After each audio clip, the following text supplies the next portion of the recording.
श्री भगवान दास जी। भक्त श्री भगवान दास जी श्री भक्ति से संपन्न थे। सभी के सुहृद, सुशील, सज्जन और परम रसिक थे। आप सर्वदा भजन भाव में तत्पर रहते। गोप्य गुणों से युक्त भगवान के मनोहर सुयश से आपका हृदय परिपूर्ण था। श्रीमद् भागवत के रसिक श्रोता थे। चरित्रों के गंभीर रहस्य तथा अक्षर अविनाशी के रस के ज्ञाता अनुभवी थे। आप श्री मथुरापुरी में निवास करते और एकाग्र मन से एकमात्र संतों के श्री चरणों की आशा रखते। श्रीमान खोजी जी एवं श्याम दास के परिवार को सुख देने वाले तथा उनके हितकारी सेवक थे। आप अत्यंत धीर गंभीर बुद्धि वाले एवं ऐसे प्रेमी भक्त थे कि आपके दर्शन मात्र से मन प्रसन्न हो जाता था। श्री भगवान दास जी आमेर नरेश श्री भारमल जी के पुत्र थे। इनकी माता का नाम राठौड़ रानी श्री वदना देवी था। आप दौसा जयपुर के निकट लवाण के जागीरदार और अकबर के मनसबदार थे। महान वीर एवं परम भक्त थे। अतः आपकी बांके राजा की उपाधि थी। इनके वंशधर आज भी बंकावत कहलाते। इनके दो पुत्र थे, श्री मोहनदास जी और श्री अखयराज जी। श्री भगवान दास जी मथुरा के हाकिम थे। जो भी कोई तिलक कंठी धारण करके आता उसे चुंगी माफ कर देते और भी सुविधाएं देते थे।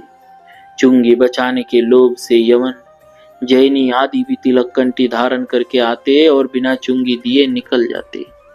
धीरे धीरे आमदनी कम हो गई। तब लोगों ने बादशाह से शिकायत की। स्वयं जहांगीर आया और उसने घोषणा करा दी कि माला तिलक न धारिए। यदि कोई माला तिलक धारण किए मिल जाएगा तो उसे फांसी की सजा दी जाएगी।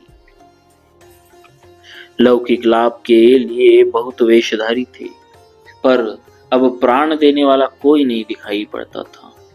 धोखे में कुछ पकड़े गए, उन्हें कारागार में बंद कर दिया गया। श्री भगवान दास जी ने विशाल और चमकीले 12 तिलक लगाए और तुलसी की मोटी मोटी कई मालाएं धारण की। फिर बादशाह के दरबार में पहुंची। इन्हें देखकर जहांगीर बादशाह कुपित होकर बोला, आप मेरी आज्ञा की अवहेलना करने के लिए, मुझे चिढ़ाने के लिए आज यह विशेष वेश बनाकर आए। अब आपको अवश्य ही प्राणदंड दिया जाएगा। श्री भगवान दास जी ने कहा, मेरे भक्ति शास्त्रों में लिखा है और संतजन भी कहते हैं कि तिलक कंठी धारण किए हुए जो शरीर छोड़ता है उसे वैकुंठ की प्राप्ति होती है। अंतिम संस्कार के समय भी तिलक लगाते हैं। इसीलिए मैं आज प्राणदंड को स्वीकार कर वैकुंठ यात्रा की तैयारी करके आपके सामने आया हूँ। आज्ञा का उल्लंघन कर आपको चिढ़ाने का मेरा उद्देश्य नहीं।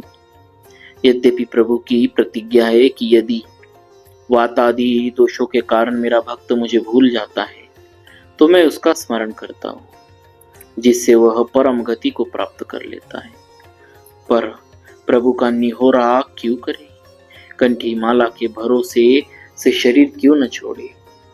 यह सुनकर बादशाह प्रसन्न हो गया और बोला कि मैं परीक्षा ले रहा था, उसमें केवल एक आप सच्चे खरे निकले। मांगो, आप क्या चाहते हो? श्री भगवान दास जी ने कहा, मैं श्री मथुरा का निरंतर निवास चाहता हूँ। दूसरी कोई सेवा अब हमें न दी जाए। मथुरा से बाहर जाने का आदेश न दिया जाए। प्रजा पर चुंगी का भार अधिक है, उसे माफ किया जाए। तिलक कंठीधारी जो गिरफ्तार किए गए उन्हें छोड़ दिया जाए। बादशाह ने ऐसा ही किया। धामवास इसीलिए मांगा कि इससे भक्ति के सभी अंगों की पुष्टि सहज में संभव हो जाती है।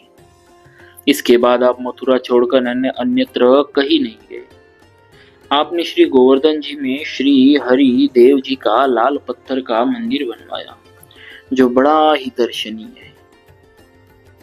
श्री भगवान दास जी का परम सत्संग पाकर रसखान और मीर माधव आदि अनेकों भक्तों की वेश में दृढ़ निष्ठा हो गई। रसखान जी अपने गले में 200 मालाएं धारण करते थे। एक बार जहांगीर ने उनसे पूछा कि हिंदू साधु भी इतनी मालाएं नहीं पहनता है, फिर तुम इतनी मालाएं क्यों पहनते हो? तब रसखान जी ने दोहा पड़ा, तन पावन जल अगम को तनक काठ करे पार, बड़े काठ ऊपर तरे जब तन पाहन भार।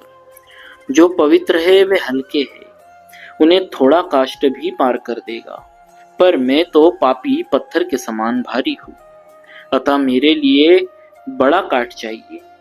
मीर माधव जी प्रेम से श्री कृष्ण नाम संकीर्तन करते तो उसे सुनने के लिए बहुत से लोग उनके पीछे पीछे फिरते। किसी समय उनसे भी बादशाह ने प्रश्न किया कि कीर्तन तो बहुत से लोग करते हैं, पर तुम्हारे ही पीछे पीछे लोग क्यों घूमते हैं? मीर माधव जी ने उत्तर दिया, मधुर वचन सुनी सुआ का काहू न अजरच हो, मधुर वचन सुनी सुआ का काहू न अचरज हो, बोलनी कागा की महत सुनी धावे सबको। श्री गोवर्धन में श्री केशवाचार्य जी ने श्री ठाकुर श्री हरिदेव जी को प्रकट किया और मानसी गंगा के निकट एक पर्णकुटी में पधराकर उनकी सेवा करने लगे। एक दिन श्री हरिदेव जी ने खीर भोग आरोगने की इच्छा प्रकट की। आचार्य जी ने कहा, मैं तो आपकी सेवा में केवल भाव द्रव्य ही समर्पित कर सकता हूँ, पर धन की याचना किसी से नहीं कर सकता। श्री हरिदेव जी ने कहा, तुम किसी से मांगो मत, परंतु आए हुए धन को अस्वीकार मत करो। आज से 7वें दिन राजा भगवान दास तुम्हारे पास आएंगे, उनकी सेवा तुम्हारे द्वारा मैं स्वीकार करूंगा। श्री हरिदेव जी ने राजा भगवान दास को स्वप्न दिया कि मैं गोवर्धन में हूँ और श्री केशवाचार्य जी के प्रेम से मेरा प्राकट्य हुआ। तुम मंदिर बनवाओ और भोग राग का समुचित प्रबंध करो। इस प्रकार श्री हरिदेव जी की आज्ञा पाकर श्री भगवान दास श्री केशवाचार्य के समीप आए और लाल पत्थर का विशाल मंदिर बनवाया, भोग राग का प्रबंध किया। भक्तों, ऐसा कल्याण में, भक्ति में और चमत्कारों से भरा हुआ जिन्हें भगवान स्वयं मिलते थे, जिन्होंने भगवान का प्राकट्य किया, ऐसे भक्तराज श्री भगवान दास जी महाराज की जय हो। भक्तवत्सल भगवान